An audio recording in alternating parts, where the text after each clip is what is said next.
What does Durka say? I guess it's nothing to it but to do it. Hello, everybody. Hope everybody's having a lovely, lovely, lovely evening. Late where we are. Just got off of work, took a shower, and decided, yeah, I got energy to do it. Let's stream. So here we are. Oh my god, my camera. From Magic the Gatherings yesterday. From Magic the Gatherings. We did it yesterday. We played some Commander. It was fun. Definitely have some work to do on my deck, but that's okay by me. Hey, it's Dukes. What's going on, Duke? How you doing? How are you doing today? Hopefully you're doing well. How's that 2 weeks off going? Just started, right? Started a couple days. Yesterday? I think yesterday was your first day off. Oh shit! Looks like I missed the micro stream. Hey, you didn't miss it. We're just starting, my friend. We're just starting, my friend. You just come on in. You sit on down, acoustic. We're gonna have a good time. Well, today I thought I'd start talking about something I actually get asked quite a bit about while I'm streaming. I said, well, might as well make a... You're going to stream, so I had to end mine. Well, you didn't have to end, my friend. You didn't have to end. Well, I appreciate you coming. I appreciate you being here. I hope you're doing well tonight. Yeah, so it was Comcast doing some scheduled maintenance. Whatever that means, you know. So, Comcast doing Comcast things.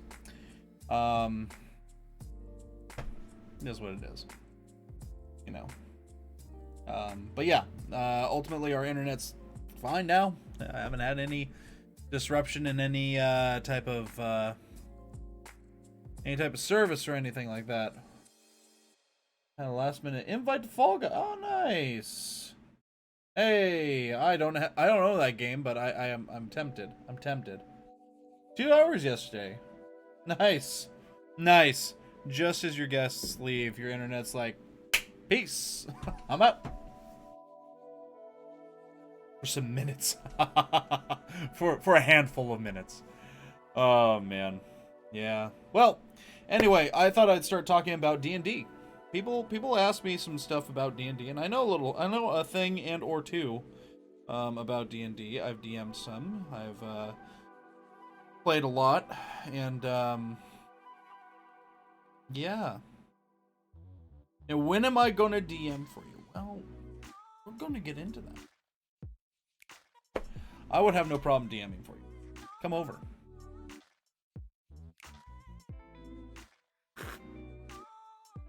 I'll GM for you. DM, GM, Game Master, Dungeon Master. It's the term for the person that runs the D&D campaign. Yeah. So, whomever is in charge of the D&D campaign, in charge of the world, is the DM or the GM, Game Master or Dungeon Master, whatever they want to go.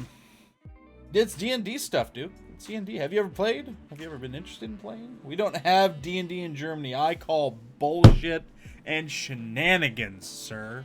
I call absolute bullshit. Quest killing their whole party. You have don't starve abroad. What is DSA? Tell me your ways, Duke. What is DSA?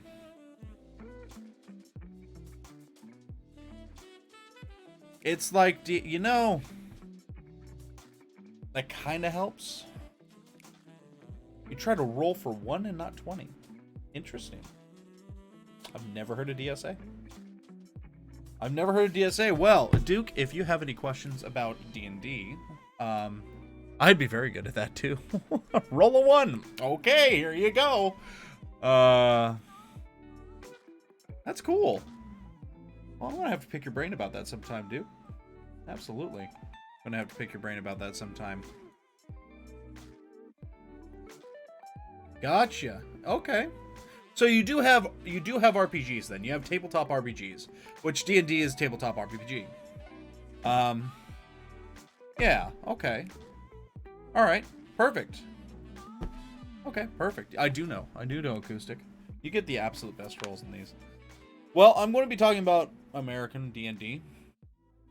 Oh, Shadowrun. So, I also played Shadowrun. Shadowrun's wonderful. I actually really liked Shadowrun. Do you guys have Fate? The Fate system? Where you roll fudge dice, the plus, minus, or blank-sided die?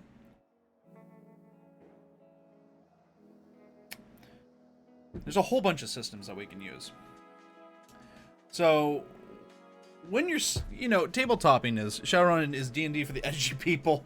Hey. And then, Acoustic, if you're going to be playing a game with me, you better be real. Fantasy Flight made a wonderful tabletop RPG for Star Wars. Oh, now I've got a link to open. Oh, hey, look at that. Shit, I might have to get this. I might have to get this. I might have to get it. I don't need it, but I might have to get it, Duke. I'll have to find an English copy.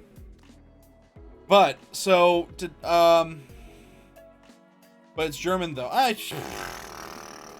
My better half's German. I'll have her translate it. It's fine. It's fine. She's got this in the bag.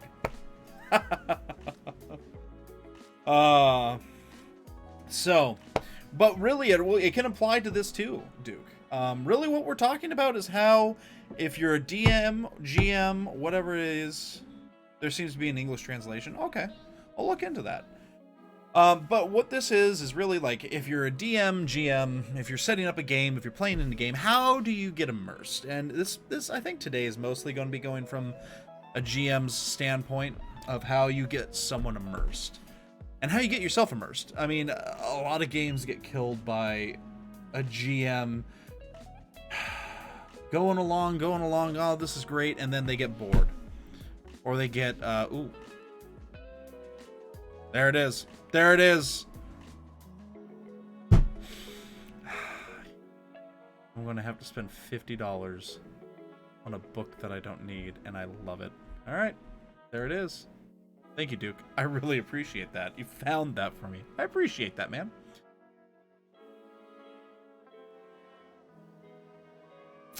No. $50 is about right for those books. Like, each one of these books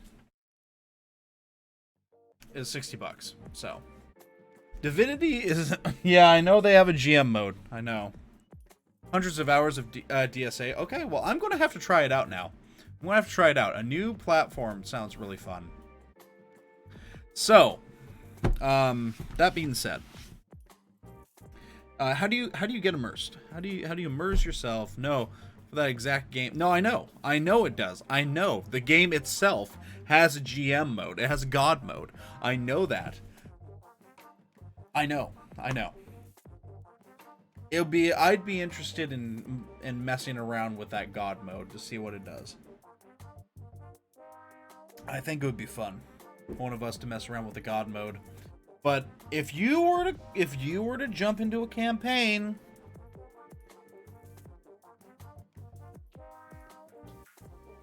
oh, it has Dark Eye built in. Oh, interesting. It has this built. Oh boy. Well, hey, there we go. Now we don't have to buy the books. We can try it on Divinity. Perfect. So, that being said, let's talk about how you get immersed into your games, right? So, as the DM, GM, whatever you call yourself, I found the best thing to do is not let the players decide what campaign you're running. Now, that sounds harsh and that sounds mean. Sure. Maybe. But... Duh, yeah.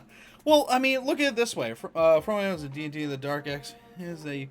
understand the Dark Eye meaning every adventure campaign might be your last one. Right. Divinity Original Sin 2 is what we're referring to. It is a... it's on Steam. It's a tabletop RPG type video game. It's actually very fun. But what I mean by don't let your players decide what game you're going to play is quite literally, if I'm going to GM a game, I'm going to tell them, hey, I'm interested in running this game. It has a version that it has Dark Eye ruling. Yeah. But, yeah, so if I were to run a game, if I were to say, hey, I'm going to DM a game, guys, I'm going to go ahead and set up a game. I'm not going to ask them what platform we're going to run. I'm not going to ask them, hey, would you like to be in the D&D based world, or would you like to be in Star Wars? Would you like to be anything like that? What I'm going to be doing is I'm going to be saying, hey, I'm willing to run a game in this. You know, I'm willing to run a game in Star Wars. Would you like to join? And the reason for that is really because I know myself very well in DACT. Some would say I know myself the best. If you DM something you're bored at, you're not going to have a very good game. If you're DMing D&D and fantasy is not interesting to you at all, like anything to deal with wizards, warlocks, anything like that, if that's not interesting to you, you're not going to run a good game. You're going to want to get out of that game as soon as possible. So when it comes down to starting a game, you need to start something in a world that you can create in. So like Star Wars, for instance, I can create backwards, forwards, inside out. Cyberpunk, another one. Shadowrun, another one I can create backwards, forwards, inside out, because I like the genre. I like the whole dystopian future of Seattle, run by corporations, and you're just lowly Shadowrunners trying to make a life. Yeah, Shadowrun's wonderful. You know, I had my Interface Zero. We played Interface Zero, so Shadowrun Interface Zero. That's what we were playing. I had a detective character, who was a Bioroid in a world that hated synthetics. That exotic city. Well, the whole thing was that it was broken down. So super cities formed. San Francisco took over California. Seattle took over Washington. And they were warring with Portland to see who would become the super city. Like, one was trying to, you know, they were doing this to see if it becomes Portland on the West Coast or Seattle. So current day Seattle, worse. There was a Seattle on top of the current day Seattle. It's kind of like New York and Old New York from Futurama. But I digress. It was fun. It's a world that I loved running around in as a character. I had oh, I've been that tour. I know. Well, we had old Seattle, then new Seattle. It was great. We actually went to all three. It's actually kind of funny. But it's wonderful. Yeah, this is a great game. This is a game that I could definitely create a world and have people run around in it. It's something that I would be able to actively change while people do different things in the environment. You got hacked and killed. Neat. Neat. Freaking neat. Yeah, I'll do it. I'll do it. You get hacked and then you just done. But look at it this way, you know, for me, I know that I can drop anybody into this universe right here, Star Wars, for Beyond. So, A New Hope and Beyond. I can drop them in there and confidently run them through either, if they want canon, which I say the books are canon, so Disney, you back off. Or I can run them, you know, current day canon. I can run them, what do they call it? Legacy, which is the books. I can run them in something completely different. Oh my goodness, that's an NPC dwarf! Dwarf, hello! Oh, let me give you a heckin' shout out here. How are you doing, dwarf? Hog you! How are you doing? Nebula Exhaust, welcome back. Good to see you again. Oh my, I missed you playing that game. I love that game. I need to watch your vlog. I actually really love that game. I might have to get that game. Well, you just stumbled in onto our kind of D&D just chatting stream. Just got back from work, and that game can bite me. Oh, you played some Among Us. I'm jealous. They don't consider... Holy crap, Liquid Ego. Jeez. All the raids. Thank you so much. Oh, Hippo, hello. How are you doing? I was at work, man. Oh, it crashed. Is it up for everybody else? Hope it's up for everybody else. Liquid, or you were playing with Dwarf, I bet? Thank you so much, Dwarf and Liquid, for the raids. I really appreciate it. Really, really. Thanks, Guppy. It really, really makes me feel good to have friends who like to come say hello. I appreciate it. If you don't know Liquid Ego, if you don't know NPC Dwarf, you should definitely go get to know them. Go drop them a follow, watch them stream. They're wonderful personalities, wonderful people. And they're a heckin' good hoot. Raid Cuppy in your stream. Oh, there you go. Because he does all the heckin' raids. But we were just talking about how do you keep your audience engaged when you're running a D&D campaign. And I was just explaining to him how I do it is I run it in Star Wars. You know, I run it in a world like Star Wars or Cyberpunk, or Shadowrun, or Fate. That... No, I didn't say Cuppy had a personality. Wow! Wow! Are you freaking kidding me? Can I time you out? I'm fixing. Anyway. Sounds like Cuppy just gave you a gift sub.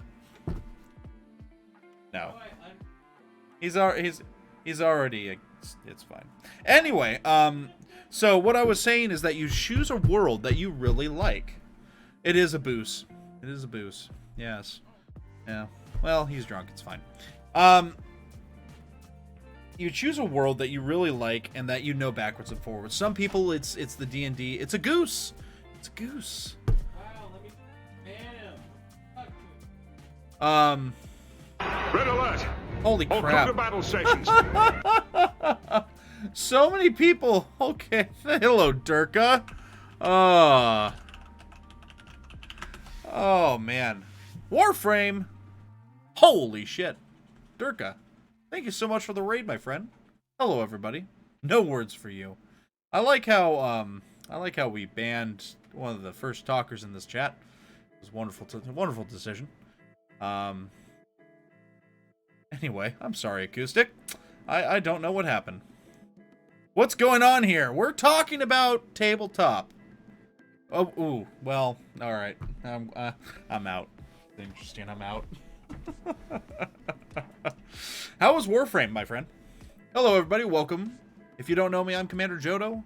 We're doing a little just chatting stream after work tonight. So, just got off a 12-hour shift. Did some grinding. Good. Good. Well, good. I'm glad you did some grinding. I hope Warframe was fun tonight. But yeah, we're talking about tabletop. We're talking about tabletop. And questions I get a lot about tabletop.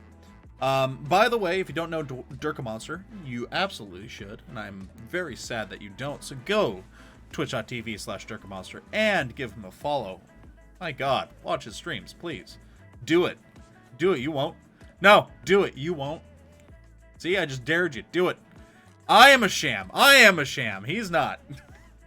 I'm a sham. Wow. Okay. No wow. Oh wow. Okay. But we're talking about what makes something engaging. How do you engage your audience when you're a dungeon master or a game master? And I was just going under the example. I know I've picked up this book like 30 times, but Star Wars. That's a universe I can run a campaign. I hope so. Nuking Belgium is engaging. Well, call me Sark. We'll find Belgium in Star Wars. You just be the Empire and nuke Alderaan. It's fine. See? Engaging. How are you doing, Commissar? Hopefully you're doing well. Thanks for being here. No, so you find a world, or a universe that you can run forwards, backwards, sideways. If your party is on the main quest and you take a left turn, you need to know where they're going. And it could be that you don't, and you just make it up because it makes sense for the world. So, you know, Star Wars, like I was saying, past movie 4. I'm not talking about you continuing your D&D playthrough on YouTube. We are. This Monday we're playing the next one, so you can expect a video uploaded on Monday. So, yeah, no, that's still going. Curse of Strahd is still going.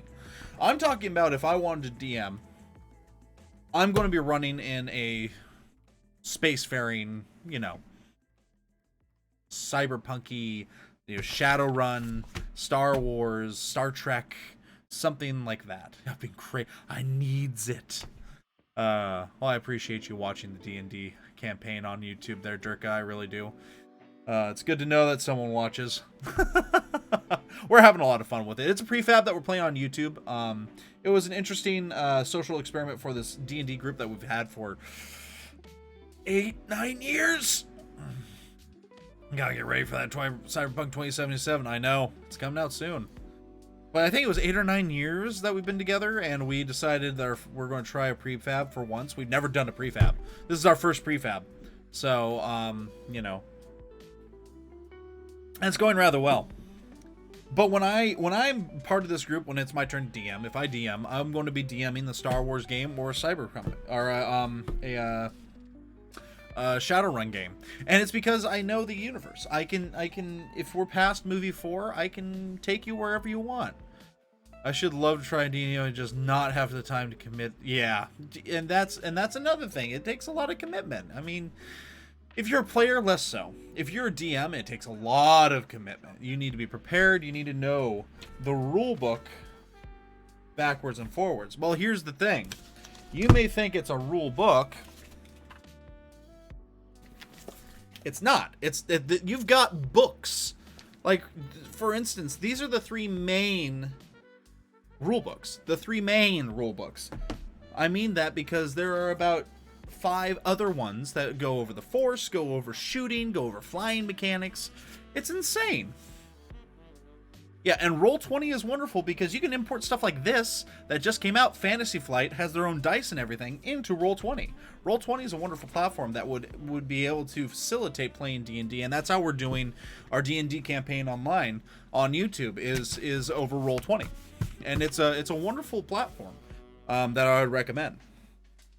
So, yeah, yes, sessions are extremely long.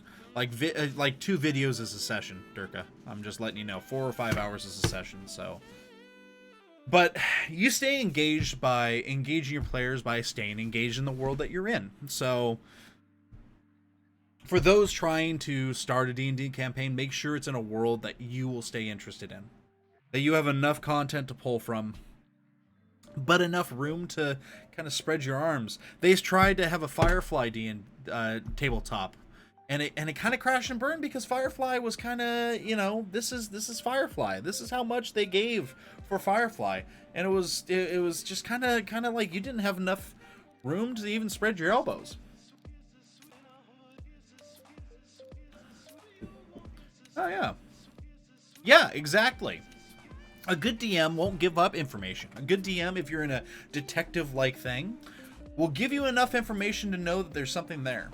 You walk into a room, you know, you see X, Y, and Z, but he puts a little more emphasis on something, and you have to make a roll for it. But, yeah, exactly. Letting you explore, not just spoon-feeding you.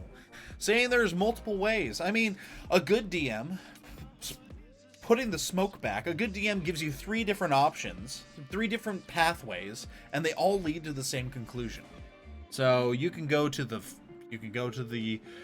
you know, the meat market, you could go to the skyscraper, or you can go to the underground, you know, the tube, you know, the subway, and it's all going to lead to the same dungeon. And that gives the players, you know, oh, we made that choice, we are going forward, and that lets them create their own story, and it's wonderful.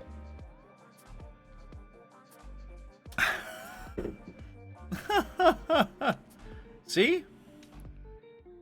See? You can do whatever you want in these games. But staying involved and engaged. Nice. Nice. But staying engaged as a DM is going to be huge, because if you start to not like the game, then you're gonna just gonna peter out, and it's not gonna do it. You're gonna stop. You're not gonna continue on. This is the character sheet from the Star Wars game that probably was the longest game I was in. It was for a year and a half. Every Saturday, we all gathered together, and we would play Star Wars tabletop. This is a thick boy. This is a thick boy. I think there's 16 pages in this character sheet. I mean, look at this. Look at this. That's all content about one character. And our DM kept us involved by giving us handouts, like giving us a huge ship, you know, and giving us a handout of the ship, or maps, letters, keeping us involved, for giving us tactile things, keep people involved really well. For instance, let me bring out my box o' dice. In here was one of the clues that we used in one of our D&D campaigns. I was a paladin, and I found this orb, which turned out to be some sort of talisman that unlocked a huge temple that we used.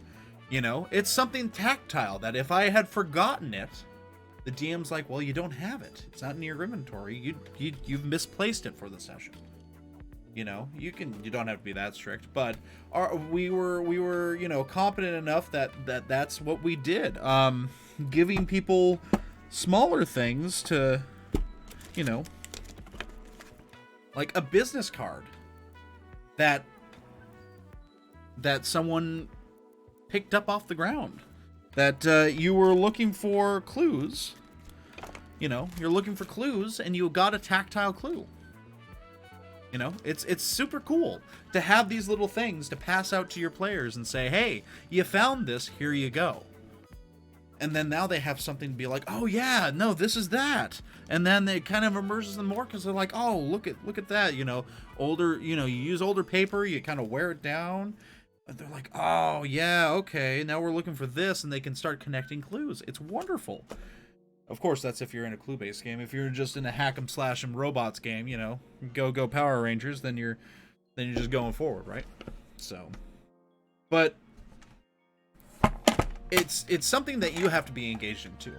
I love making props. I like making props for my D&D games. I like making, you know, a whole bunch of. I don't think I have it printed out. Yeah, I don't think I have it printed out, but you know, there's different props that I like to make. Sometimes it's paperwork, which seems to be the easiest thing to do. Really, paperwork seems to be the easiest thing to kind of print out and say, here you go. I think I have it on my computer here. I will show it to you.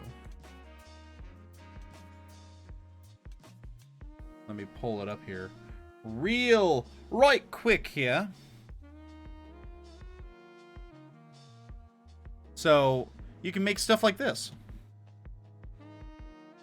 It's something that doesn't look, you know, it's a coroner's report, right? It's a coroner's report that I took off the internet. It's just a generic piece of paper, a generic coroner's report. But you add things in, like if you're going to be doing this for the Star Wars campaign, you add little details, like it's the Imperial Domestic Investigation Services case number, or the Office of the Coruscant Medical Examiner if you're going to be on Coruscant, you know, changing stuff in the fine text. It's just something that adds a little more to the folks that are playing, and it adds something to me too, because I'm actually creating something that I'm hopefully going to be getting positive feedback about. So, and even if I don't, I got to create something. I can use it at a later date, or I use the same idea in a different way. You know, finding ways to stay engaged during your game is huge. Creating NPCs is another way. You can create NPCs that go along with a party if you want to. Generally, in my group, we don't. You can create NPCs that are adversaries, and that's generally what we do. We create NPCs that we sink time into creating and building, building on pen and paper, so that when you hit the boss fight, it's battling someone who is genuinely leveled to where you are in the campaign. But the biggest issue with some DMs is that they just lose interest. I was DMing a D&D game, and I started to lose interest in it. And I was trying to figure out how do I get back to becoming interested. And they were they kind of hit a lull. I want to say they kind of hit a lull. They were in between like a quest, and they were just about to get into a big quest that would probably span another another 5 or 6 sessions. And I said, well, let's flip it on our head. And they got captured and then taken to a completely different place. And I threw them into kind of like something that was like out of Lord of the Rings. I kind of just changed it like that. Nothing too drastic where it was like, there's no such thing as, sentient or good orcs or anything like that. But it was heavily based on a lot of Tolkien stuff. And that's because Tolkien interests me. Tolkien is something that I read as a child and I continue to read as an adult. I find it very interesting. If I ran a D&D campaign in J.R.R. Tolkien's world, heck yeah, I'm going to continue running it.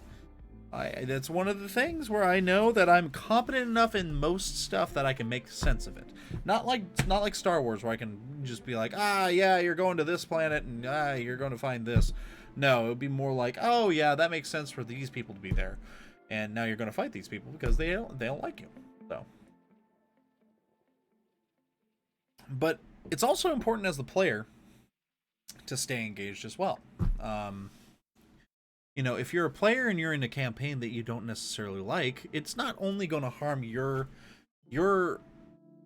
gameplay experience, but it's also going to harm the other folks because they have someone in there that's,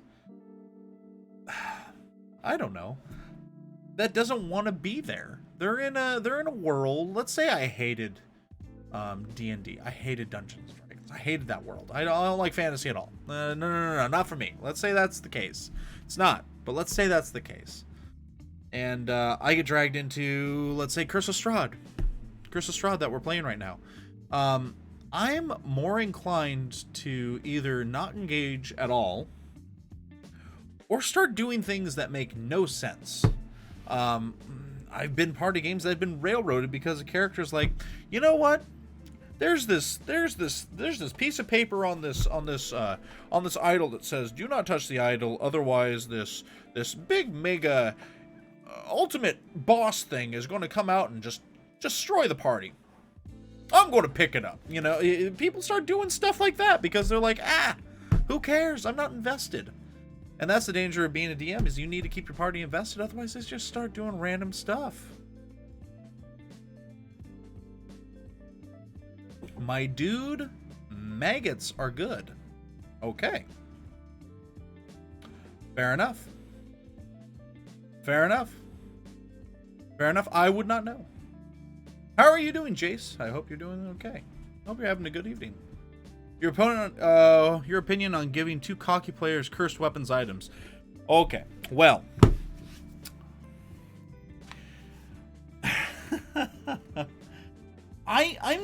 I'm not big into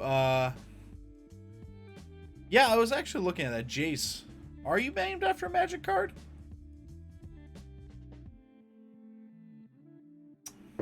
No, that's not really. There we go. Thank you. All right. Well, see you later. Anyway, bye, nerd. Fair. Anyway, my opinion on giving cocky players cursed weapons and items. if they deserve it, if they continuously run headlong into traps and just rooms, and they're like, oh, it's a thing that's glowing and just sparkly, I'm going to pick it up. Yeah. Yeah, I mean, I'm definitely going to throw something in there, because that's going to spice things up. And then you're going to get the unfortunate person that's like, you always pick something up, I'm going to pick this up before he does. And it's like, oh, you should have left that. You should have left that dagger of binding. Now you can't drop it. Literally, it's in your hand. You can't drop it. There's no doing this. It just stays there. So, you know, it's a give-take thing. If you know they're going to pick it up. If you know they're going to pick it up. And you can also just hold it up your sleeve. You can hold it up your sleeve until it's the next thing you pick up. But you just got to be ready for them to sidetrack the whole party to try and get it off them, you know? If it's a cursed binding thing that they don't like, then you gotta be ready for them to be like, we're not doing anything until I get this off me. Or you make it super simple to dispel, but it's going to be a detriment for the whole session. And it's just kind of a warning saying, watch out. You keep doing stupid stuff, you're going to get stupid prizes. So, I mean, there are multiple ways you can throw that. And I've done a couple of those, you know, cursed weapons that if you strike an opponent with it, it summons a demon that attacks you. Guy was pretty careful after that, you know. Actually cast detect magic once in his life. He was a wizard. He also took a level fighter. For some reason, he just wanted to stab people with explosive weapons. Well, this dagger was fiery and looked like it was a cool dagger. Stabbed someone. Demon pop out of the dagger and slapped him. Started beating him up. So, you know, after that, he used to detect magic quite a bit. It's one of the most underrated spells, by the way. Detect magic. If you can get detect magic, you should absolutely have at least one person in the party that can detect magic. It opens a lot of doors. If you have one person that does detect magic and they're like, oh no, I don't know about that. Warlock has Eldritch Sight. I spam detect. Yeah, absolutely. See, absolutely, Hippo. You use detect magic just walking through a corridor. I mean, you're gonna see. Oh, hey, look at that thing that's going to explode if we go over here. You know, look at this glyph that's on the ground that we wouldn't see. Detect magic is wonderful. Went to Flywood ones. My DM was like, you see color. You went to the Feywild and cast detect magic. You just see colors. That's absolutely correct. That's the Feywild.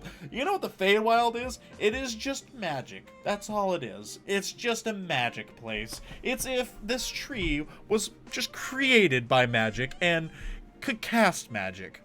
That's everything there. That's the Feywild. Oh boy. We did another kind of experimental game where we did level 20 characters, and it was in Faerun and you know that whole map, and that was interesting. That was interesting. I am definitely, for D&D tabletop, I'm definitely not a fan of later gameplay. I'm not. And that was just because you walk into a room and everything nukes. And if something doesn't nuke, you feel like you've been slighted. And that's not how you should be playing the game. If you walk into a room and you're level 20 and the DM's getting pissed off because you're just walking in and being like, dead, dead, dead. And the one guy, you know, Bob, who fucking started yesterday, is just like, no, I'm impervious to that type of thing. I deal 1 damage. And you have to figure out, well, fuck, Bob doesn't get damaged by magic, and I'm a wizard. Now I'm going to have to fist fight this guy, and I have no way of fist fighting this guy, and I roll a 1, and now I'm injured and on the ground bleeding. So, later gameplay is kind of a smoke and mirrors type of thing. In my opinion, you're never supposed to get to level 20. If you're in a game that's reached level 20, yeah, it's supposed to be done. We had a mage who could use something comparable to detect magic, but when he started spamming, our DM gave him slow penalties, ending up being using magic items he created himself. Oh, interesting. That's actually that's interesting. That sounds like a cool idea. That sounds like a really cool idea. On in the Star Wars campaign, they have detriments that you can take too, and we were assigned detriments. And if you did stupid crap, like I lost my arm in a battle, and I had the detriment of amputation. And when I got a prosthetic arm put on, a robotic hand, I had the detriment maintenance. If I did not get maintenance on my hand, sometimes it would freak out. Just like, oh, you gripped something, but you gripped it too hard and you kind of broke it. And as a Jedi, you don't want to break your lightsaber. So, stuff like that. So, I think detriments are wonderful. You spam something too much, now it's like, oh no, I can't live my life without it. If you're a mage using detect magic, yes. So that's what I liked about Shadowrun, is that you had to take detriments to up your positive attributes in your character. Yeah, and some are good on their own way. So there's an attribute, or there's a detriment in Shadowrun. I did not take this one, but one of our party members did, and it's drug addict. And part of it is that you have you necessitate one. Is it smoking? Is it marijuana? Is it heroin? Is it crack? What's your addiction? But if someone tried to sell you anything that was in like the narcotics, if you're addicted to narcotics, or prescription drugs, if you're addicted to prescription drugs, then you could tell if they're bullshitting or not, because you know everything inside out about that, because you're addicted. It's actually kind of interesting. The detriment being hacked alone is insane for it. Oh yeah. Yeah, well, yeah, I mean, someone's controlling you now. I mean, that was part of Cyberpunk, being in Cyberpunk, being a what do they call it? Not a clone. A Bioroid. Yeah, Bioroid. Which is the basically a clone human, so partially a clone human with a computer for a brain. I was going for a Blade Runner-esque character, okay, sue me. But you can get hacked if they figure out you're a Bioroid. Now it's really hard for them to figure that out, because you're human. You bleed human blood. You're just a fleshy computer. But if they figured it out, then they could be like, oh, beep beep beep. Now I control you. Now you're our slave, essentially. It's really hard for it, but it gives an edge. So when you give these types of detriments, you'll put down your rock and I'll put down my sword. Win TIE Fighter. TIE Fighter, indeed, Captain Loser. Thank you for the 100 bits. I appreciate it. I hope you're enjoying the stream. Hope you're having a good evening. I hope everything's going good for you. Soon, TM. I'll give you that. Soon, TM. But getting detriments and having to play to your detriments is wonderful. Getting detriments and never playing them at all, it's stupid. It's like, I just have this thing just because. So that's something that you give freedom to your characters, players to do, is like, hey, pick a detriment. Are you an alcoholic? Are you someone that's OCD and has to clean your hands 24/7? And create your character like first. Yeah, exactly. Don't create your character in that like that in the first place. I had a player that I don't play with anymore because he would min-max his characters, and he would take detriments that would debilitate a character but never played to him. And the DM finally was like, hey, you can't do that. Why? Because you're paranoid. You think the government's after you. You're not going to work with the government. And he got really mad, and he never came back. And it's like, dude, you gotta play to the way your character is. It was not you. As people should create the, yeah, exactly. You created, that's why I created this character the way I wanted to play it. This character was a Jedi Knight. This character was massive into his lightsaber. He knew force push, he knew force pull, he knew how to do the force, he could jump high, you know, but that wasn't his main thing. He could swing a lightsaber. He was the best swordsman in the galaxy, basically. For instance, let me fill you in on some things. So with this, the Fantasy Flight Star Wars game, you have these sheets. A min-max elf who can glass cannon work awesome. Yeah, glass cannons, man. Like these sheets, these whole sheets determine character layout. Like the sheet, what is this? This is, yeah, the Shisho Knight. This is him becoming a swordsman. Colossus, him becoming a brick wall. You know, it's just, you play to what you want. But here's the cool thing about this game is that each force power requires its own tree. So even if you're a Jedi, you still have a connection to the force, but you need to train into the certain force powers. So you don't inherently force push a ship out of the airlock. You can't do that. You don't know how. You can't do the strength. You can barely force grab your lightsaber. You have to train it up. And that's why I like Fantasy Flight Star Wars so much, is because you don't start as the best star pilot in the galaxy. You have to train up. You have to sink experience points into that. And extra experience points were awarded in my games and the other DM's games if you did really cool stuff. Like, we had... Oh, 1 second here. Oh, was he a cocky character? Yeah, well, you know, it is what it is, man. It is. General Organa was able to get spaceship. She trained all. Yes, there you go. She had like 30, you know, green sheets, and she rolled really well. That's exactly right. She had a hell of a training. Oh man, but we had a situation where we had our ship broke down, and it wasn't this character. It was my smuggler that I played before I played this character. And we're like, okay, well, what are we going to do? The Empire's going to find us. We were non-allied at this point, and we go, oh crap, well, we need to get to hyperspace. So I went, we don't need to be moving to go to hyperspace, do we? No. I'm going to reroute all power, and I manually went in and went unplug from engines, plug into hyperdrive, and ship went, wee. Almost ripped the ship apart, but didn't. Rolled good enough, didn't rip the ship apart. I got 5 extra experience points, and that goes a long way with this game. It goes a long way with this game.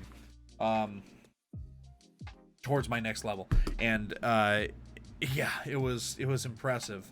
And you just reward people for doing cool stuff. Someone who does a trick shot and nails it, like, throw a little extra something their way. Keep the player engaged. Make it so that they want to do cool stuff. Someone who does something really cool in role playing, like, comes in, acts their character, and just imbues what their character is supposed to be, and talks with you, and doesn't break character, and just continues the conversation. Give them extra information. Don't make them roll for a persuasion check.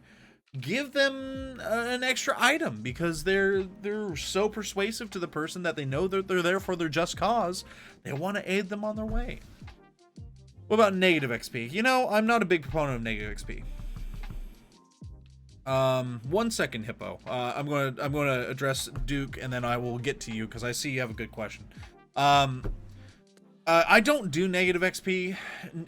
If you give someone negative XP, it's like, why the hell am I even here? You know, people just get pissed off, and it's just, you have a base amount for the game, This is how we played the Star Wars campaign. We have base amount for the game. It was 15 experience points per game. You had opportunities to earn extra experience points depending on what you did, either in roleplay, role-wise, or what ideas you had.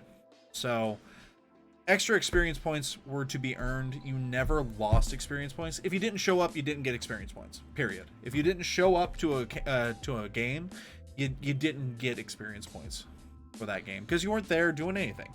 And that's the way that was kind of our negative experience points thing. Do you have some advice for a player to encourage fellow players like that? Now, are you talking about the role-playing aspect? As in, are you talking about encouraging other players to really get into their character and be like, yes, I am this wizard that speaks in riddles, or I am this paladin that's so holier than thou that I speak in scripture, or just, hey, I'm this ranger that's gone through some crap, and I've seen the shit of the world, and I'm here to help. You mean stay in character? Because what I can say, yeah, that, but also some general gameplay too, so they're not too passive in the game. Engage your fellow player. So the way that I do it is I'll go into a weapons shop, and there's a bounty hunter on my team, and I'll be like, hey, Clen, what rifle do you think I should get? He'll probably say like, oh, I'll make a roll, and I'll be like, no. Just off the cuff, like, what rifle would you think Clen would tell me to do? I'm trying to roleplay with you. Try to have some fun. And then most of the time I'll be like, oh, okay, well, I think you should get this one because of, and just encourage them, softly encourage it. Eventually other people will start doing it. Then Clen next time will be like, hey, you know a lot about mechanics. What do you think I should do about my speeder? And then you just keep going, and it keeps going and keeps going. I will say with Curse of Strahd and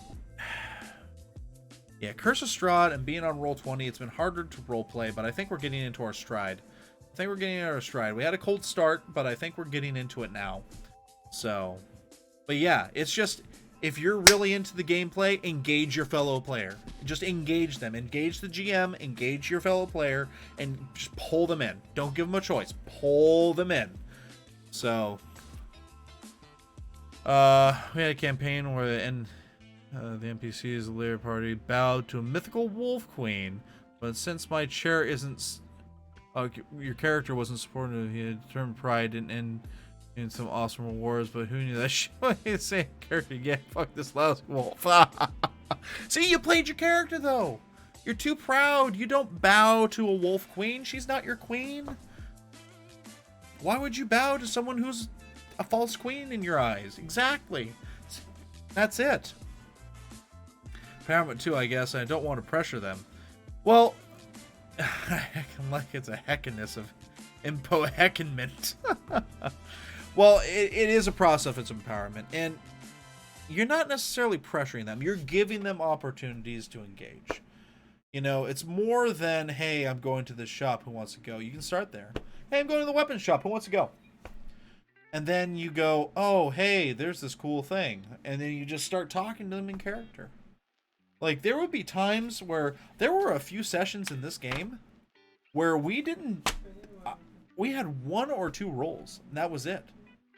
We were sitting on the ship and bullshitting. Make a backstory for your character and encourage other people to do so by talking about yours. My backstory was we were in post Alderaan Star Wars, so Alderaan had blown up. It was in the middle of 4, 5, and 6. Actually, I think it was post first Death Star, so in between 4 and 5. My character was from this operation that they made back in the Clone Wars called Outbound Flight. He survived, and he was in a shuttle for, I think it was 65 years, in a cryopod. Hey, what's going on, Snoopsy? How are you doing? Hopefully you're doing well. Good to see you. I hope you're doing great today. We're just talking a little tabletop RPG. But, I created this backstory. He came, he traveled, and when he showed up, there was nothing in this world that he knew. It was all changed. What is the Galactic Empire? What is the Rebellion? Like, whose side am I supposed to be on? What happened to the Republic? And it was just, you know, I had to play a, what's going on? I don't know anything. Where I, as the player, know most everything, and it was actually quite fun. Are fights and combat mandatory in DBS? Since we had a lot of campaigns in DSA were actually won by negotiating, plotting, sneaking, instead of fighting. They're not mandatory. Now, D&D is definitely combat driven. A lot of what D&D specifically is like, hey, go beat them up. Beat them up. Oh, thank you for contributing to the 12-hour stream there, Reach Guppy. Appreciate that.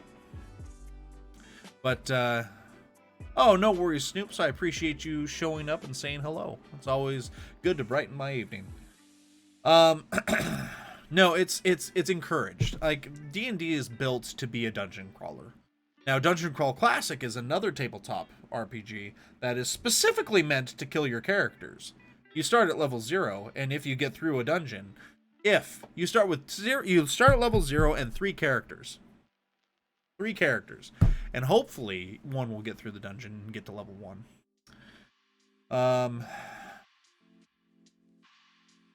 Well, okay, goodbye. He goes to this shit. Then Luke comes torpedo. Well, think about it this way. The Death Star was just like an aircraft carrier. I'm sure his family was on the Death Star. So, in a way, not too bad. They're all dead. Better than them survive. I don't know. No, it's sad. It's why they don't show it in Star Wars, because they're supposed to be British and bad guys. It's fine. The British are bad guys. It's fine. Thank you for the contribution to the 12-hour stream, Captain Loser. I appreciate it. Anyway. Yes, you can. Like, in this game, it specifically has books all about diplomacy. You can go through this game and just be a diplomat. Yes, hello, Acoustic. I'm glad that you've returned from your long exile and haven't forsaken me because of the transgressions that my roommate did. Thank you for coming back. But yes, you can sculpt tabletop into whatever you want. Yeah, how'd that work for you? You can sculpt tabletopping into whatever. It was fun playing Switch games, so I've... Hey, there you go. See? Didn't matter. You can scale... As a GM, you can sculpt it into whatever you want. You know, if you tell your player characters that fighting is going to be like, not the point of this game, I'm sure they'll rise to the occasion. Or they'll say, well, I'm here to fight. And you have to really debate if that's the player you want or the campaign you want. Or say one of them words. Yes.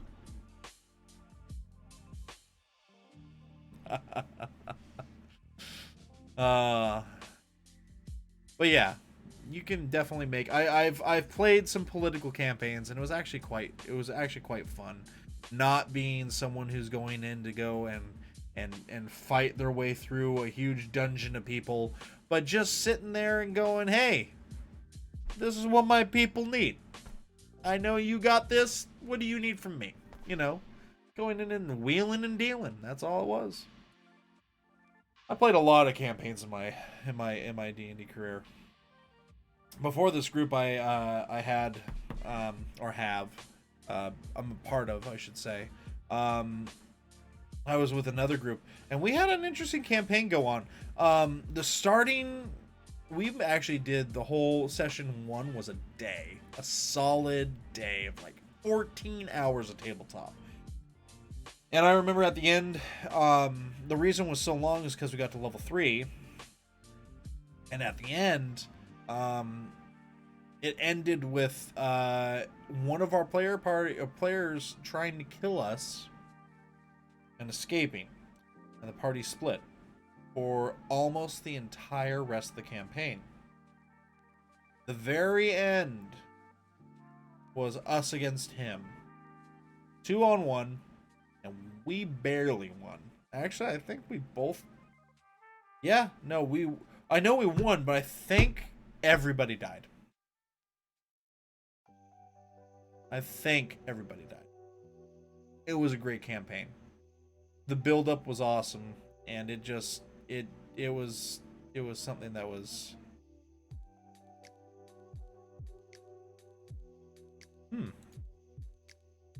That'd be a shame. But it's something that was awesome. That'd be a damn shame if that got deleted, man. I don't know what happened. I don't know what happened, man. I don't know. Attica. Attica. Listen here, you little roommate. We have fun. But yeah, it's just this is something that I have enjoyed a lot of, and I'm pretty passionate about. I'm still in the mindset of I like being. I don't care. I don't care. At me, bro. I'm in the mindset of being a player still. I'll DM, and I enjoy DMing, especially in the Star Wars world. But I'm still in the mindset of a player, and I just want people to be engaged. I want people to love this as much as our group does, and I can feel the love, yes, so much love and compassion. But I hope that anything that I can give to you, saying, hey, this is kind of what's helped our group, anything like that. I hope it helps you, keeping people engaged, trying to engage people. If someone's been sitting at the table and they've been waiting for a chance to jump in and engage with someone, you see them trying to slide them in, and they just keep getting slide back out. See ya, Snoops. Why don't you make an in-house session? You seem to have enough roommates for that. Yeah, I tried. Yeah, it didn't happen. So, oh well.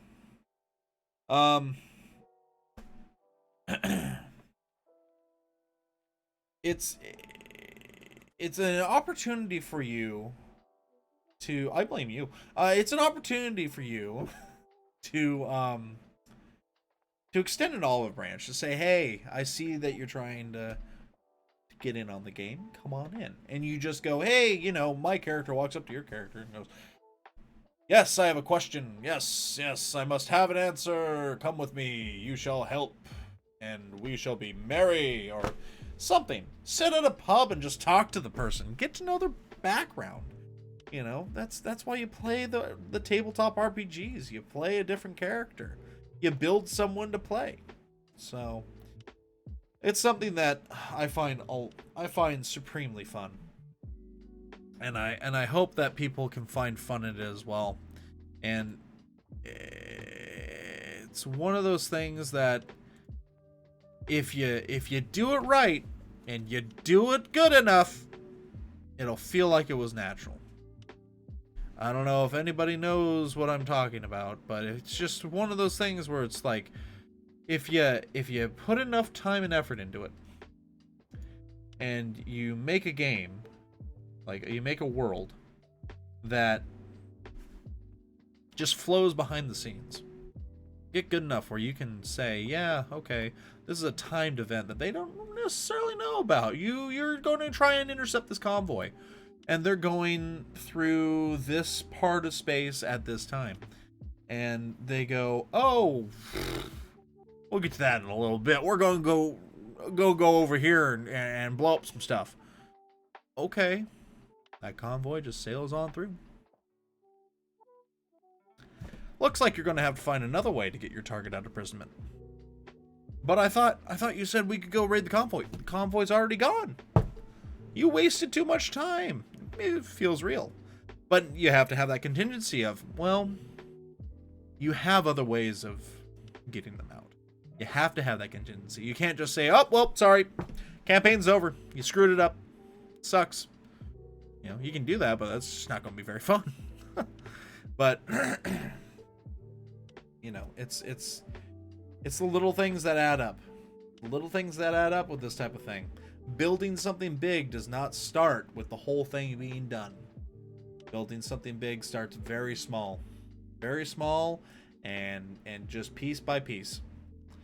Best thing I can say is that before you propose a game, or I should clarify, before you start building characters for a game, you should have the game world figured out. You should have where the setting's going to be. You should have, if you determine that you're going to be playing a Star Wars campaign, you should have timeline of when you're going to be in this world. You should have a rough knowledge of what is going on and what events are going to cloud the world. You should have your story arc laid out. Do not, as a new GM, do not be creating your story arc as you go. That is a pain in the ass that I tried to do before, and it just does not work. Have your ending, have your beginning, let the middle flush out. That's how you do it. You have a solid ending, it's here, you gotta lead them here. You have a beginning, you start them here, and you let them wind the path to where you lead them. And that lets you lead them as far or wide, or as narrow, or as long or as short as you want. You just keep adding a step on step. Well, you're going to need this to get in. You're going to need to do this now. You're going to need this other thing. You're there, but you got captured. Oh, crap. Now you need to figure out a way out of the place that you're trying to break into, and you have none of your stuff. You throw wrenches in if you want to continue a campaign, and if you're like, oh, okay, it's run its course. It's time to end. Gesundheit. It's time to end. You just go, okay, that's it. Let's do it. 1 or 2 sessions more. And there it is. Definitely good to let your players know as well when a campaign is wrapping up, because they might have character arcs that they're trying to resolve. I got stumped doing that once, where I was a character that was like, oh, in the last game, I'm going to reveal this. What? It's the last game? I didn't have time to reveal this, So it's a good thing for your player characters to know. If you know you're wrapping up, if you know as a DM, you're like, guys, we're getting to like a few sessions more. Like 1, 2, I would say 2 or 3 sessions more. That's probably when you want to warn them and say, we're getting to about that point. We're going to be calling it quits on this game here soon. And that's not it doesn't spoil anything. It lets them know, hey, this is coming to the climactic point. We should get ready, So get that glare out of there. There we go. We should get ready. We should be there. We should be prepared, and we should have our character arcs resolved by this time. So, just little tidbits that I hope will help you on your adventures into the wonderful world of tabletop. So, I'm going to put a poll up in my Discord. What do you want to talk about next? I'm probably going to continue the talk on tabletop. Just because there's a lot I can talk about. Character creation, world creation. This is just a generalized overview. But if you want to hear more about it, if you want to hear nothing about it, hey, it's Tirka. Hello, Tirka. Wonderful to see you. How are you doing? Hopefully you're doing well. I hope everything's going well for you. But I'm going to put kind of an opinion poll in my Discord, and I hope you will genuinely go take a look at it. Because, I like talking about this stuff, but if you don't like listening about it, I would like to know, so I can talk about stuff you do like listening about it. Doesn't have to be tabletop, doesn't have to be video games. We could talk about a lot of other stuff. There's a lot of stuff to talk about. It's just, I wanted to stream on my days that I work, and this is a cool way of doing it. About an hour stream, and call it good. So, but I hope today was informative to a lot of people that were hopefully aspiring to become new GMs, or even people who are trying to become players. Just keeping people engaged. Find games that you're going to love the world about. Research the world you're in. You know, don't just say, "Oh yeah, that's cool." You know, I'm in Theron. Okay. Research the lore of Theron. Research how Theron was created. Research who the people are of Theron, because then you go into a town, you go, "Oh, I know those people." Only caught the tail end of my watch the thought. Hey, Turk, I appreciate that. No worries, my man. It's always good to just say hello. I'm really glad that you came in and did. It's really nice to see you. Sorry I haven't caught any of your streams lately. It's been very, very busy around the house. So, you know, eventually when I have time. I am an avid player of the tabletop RPG. My man! I appreciate it. It's a wonderful thing, isn't it? It's a wonderful thing. I'm telling you. It's a wonderful thing that I hope people really get into. Stream memes. I love stream memes. Oh, man. But you know what? It is late. Commie Sark, thank you for being here. I really appreciate it. We will nuke Belgium on your behalf. But it is late. I do work in the morrow. So I am going to call it quits for tonight. But I appreciate everybody for coming by. I really do. Turka, it was really good to see you. Goodbye, my friend, Commie Sark. You too, duder. We'll play that Super Mega Baseball here. Hippo, thank you so much. Win Star Wars. What Star Wars? What Star Wars do you want me to play? Is it TIE Fighter? Because that meme is not going to die anytime soon, because I'm not playing that game yet. All right, everybody. I appreciate you all for being here. Dwarf, Liquid, Durka, I appreciate everybody for raiding in. I appreciate everybody who came with the raids and said hello and decided to say, hey, I'll listen to a little bit of it. You should play Divinity with Acoustic Prophet. I should. Divinity, Original Sin 2. Wonderful game I have not yet to complete, and I am hopefully going to do that soon. Alright, my friends. I'm going to call it quits. Captain Loser, thank you for the 100 bits as well. Thank you, everybody, for coming out. Oh, Rage Guppy will play, too. There you go. Pog Champ. You too, Duke. Thank you so much. I hope you all have a good one, too. I'm Commander Jodo. I'm out of here for the night. I'll be back tomorrow. I don't know if we're going to be doing another Just Chatting stream or if I'll be playing an actual game because I do not work the day after tomorrow. So we'll go from there, and I may take tomorrow off. It might be something I do, but we'll try that. I have not yet tried those. I have not yet had the time to, Duke, but I think I'm going to try and pick that up here soon, and you'll be seeing that on stream if I do. All right, my friends, love you all. Thank you so much for being here. Take care of yourselves. Be excellent and have a fantastic evening.